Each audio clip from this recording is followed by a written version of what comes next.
Ce week-end, c'est le Grand Prix d'Autriche et je te dis tout ce que tu dois savoir avant que ça commence. Red Bull joue à domicile et il va bien falloir compter sur Max pour rendre heureux l'armée orange. Parce que sur le papier, il a pas la meilleure voiture, surtout quand on regarde les résultats du Yuki. Depuis le début de saison, il a toujours été dans les 4 premiers en qualif, à part à Bahreïn où il était 7ème. Il est 3ème du championnat avec 21 points de retard sur Norris, qui est clairement sa cible depuis le début de saison. Après, attention, il a toujours le risque d'être suspendu une course, mais bon, je pense qu'il s'en tape royalement. Et s'il a moyen de niquer Norris, il le fera sans hésiter une seule seconde.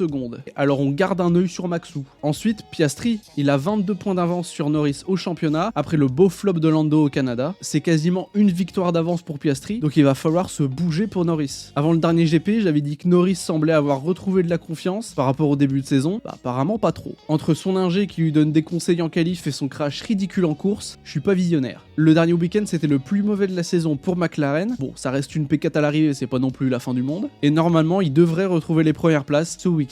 Maintenant, Ferrari, est-ce qu'ils vont enfin avoir un bon week-end alors qu'en plus ils sont en pleine crise? Bon, il y a quand même des chances que la situation s'améliore un peu, en tout cas sur la piste, avec l'introduction ce week-end d'un nouveau fond plat. Espérons que ça les aidera à jouer un peu plus aux avant-postes, et Lewis disait au Canada qu'ils en avaient bien besoin, donc à surveiller. Et on va finir par Mercedes qui nous a fait une sacrée perf au dernier week-end, notamment grâce à la météo. Et ouais, leur voiture elle aime pas trop les fortes chaleurs, donc au Canada ça a parfaitement fonctionné, mais ce week-end ils prévoient des températures proches des 30 degrés, donc ça devrait pas trop les aider. Attention aussi aux moteurs Mercedes qui menacent de péter à n'importe quel moment. Les Mercedes ont déjà eu des problèmes moteurs sur les derniers Grands Prix, et au Canada c'est celui de la Williams qui a rendu l'âme. Le problème serait lié à l'intégration du moteur dans le châssis, donc ça concerne pas forcément toutes les écuries qui ont un moteur Mercedes, comme Aston Martin ou McLaren, mais attention, ça reste un risque. Allez, on se retrouve lundi pour le débrief.